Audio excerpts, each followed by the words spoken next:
आणि बाकी 8 मोठे प्रकल्प या जळगाव जिल्ह्यामध्ये पूर्ण करण्यासाठी शासन आणि प्रशासन प्रयत्न करत आहे. परंतु या सगळ्या गोष्टी करताना माझी आपल्याला यही विनंती आहे की जो विकेल त्या पीक आपण लावा आणि ज्या वेळ विकेल त्यासारखं पीक लावा. एकच वेळेमध्ये आपण जास्त पीक एकच प्रकारचे लावले तर बाजार खाली जातो आणि आपण शेतकरीला जो जो त्यांच्या मेहनतीच्या जो त्यांच्या कष्टाच्या आणि त्याच्या हक्काच्या जो पैसे मोबदला त्यांना मिळाला पाहिजे ते मिळत नाही. तो बाजारचा पण अभ्यास करून आपण पीक लावा ही माझी आपल्या सर्वांना विनंती राहील. आणि या भागाला अजून श्रीमंत कसा करता येईल, या भागाची प्रगती अजून कसा करता येईल, या भागामध्ये जो लहान मोठ्या अडचणी आहेत ते कसं सोडवता येईल त्याच्यासाठी मी प्रयत्न आपण सगळेजण आपल्या सोबत करून राहिलो.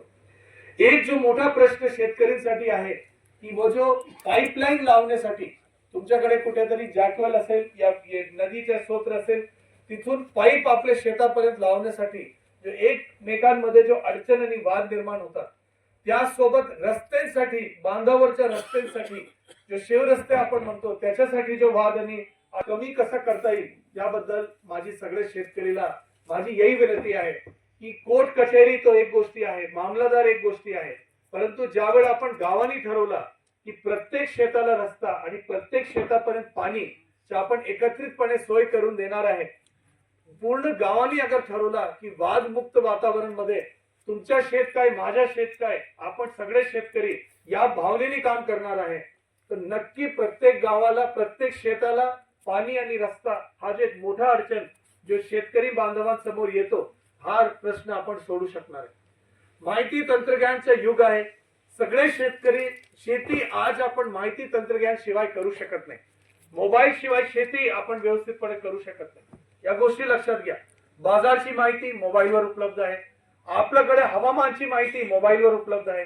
यदि आपण म्हटलं की मी मोबाईल सोडून शेती करणार आहे तर तुम्हाला पाऊस कधी पडणार, वादळ कधी येणार या गोष्टीची माहिती मिळणार नाही, बाजाराची माहिती मिळणार नाही, देशभराच्या बाजारमध्ये काय चालू आहे त्या गोष्टीची आपल्याला व्यवस्थित माहिती मिळणार नाही.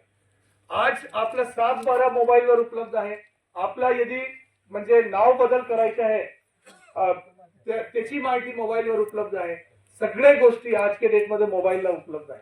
मी शेवटची गोष्ट यही शेतकरीला सांगणार आहे की जो गोष्टी आधी ज्यावेळी मी प्रांत आजचे काही 6-7 वर्ष पूर्वी प्रांत म्हणून काम करायच्या सर्वात मोठी तक्रारी असायच्या की मी माझ्या शेतामध्ये नाव बदलण्यासाठी या सुधारणा करण्यासाठी विहीरची नोंदणीसाठी मी अर्ज केलेला आहे. या अर्जाला साहेब 3 महिने झाले. मला आतापर्यंत तलाठीराव साहेब सापडले नाही.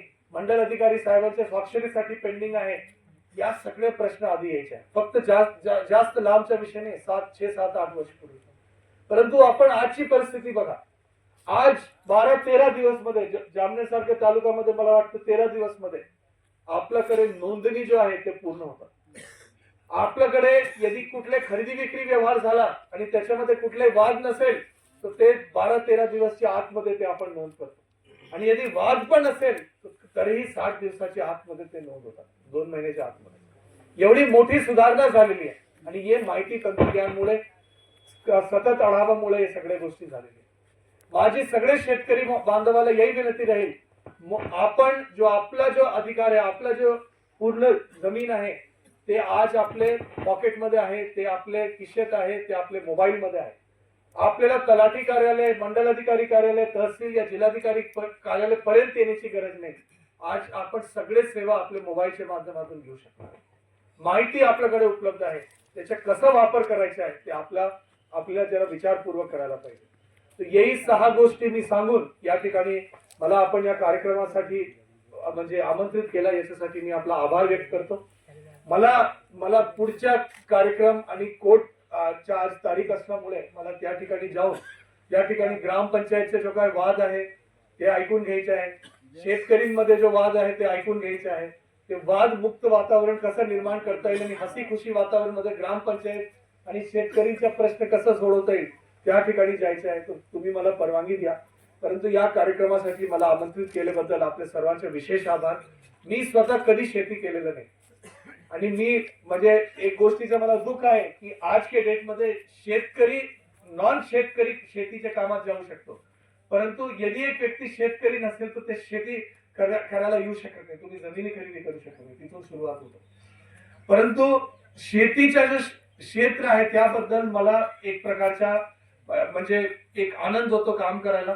त्याच्यामध्ये ज्यावेळी बदल घडतो तो एक जो म्हणजे पूर्ण गावाचा जो एक रूपरेषा कसा बदल होतो ते बघताना मला एक आनंद झालेला आहे. विभिन्न ठिकाणी काम करताना आनंद झालेला आहे.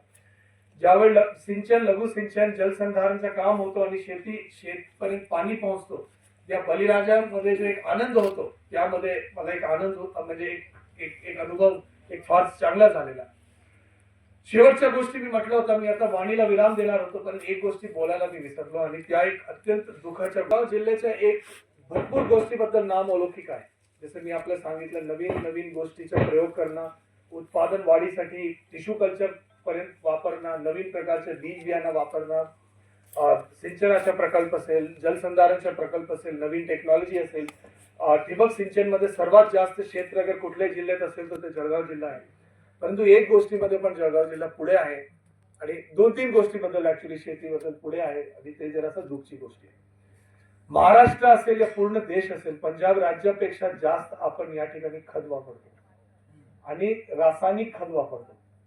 या गोष्टी आपल्यासाठी चिंताजनक आहे आणि त्याचा दुष्परिणाम आपल्याला माहिती आहे. या जळगाव जिल्ह्यामध्ये 4 ठिकाणी रेक पॉइंट आहे आणि पुणे सारखे मोठी जिल्ह्यामध्ये 1 या 2 ठिकाणी असतो.